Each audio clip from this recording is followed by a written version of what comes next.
அவருக்காகவே அனைத்தும் இழந்தாலும் அதை மகிமை என்றெண்ணிடுவே.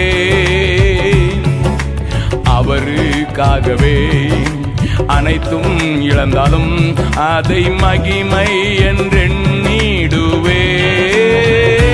ஹல்லேலூயா ஹல்லேலூயா ஹல்லேலூயா ஹல்லேலூயா.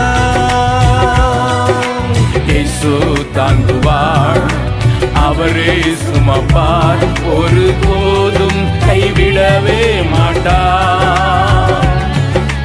இயேசு தாங்குவார், அவரே சுமப்பார், ஒருபோதும் கைவிடவே மாட்டார்.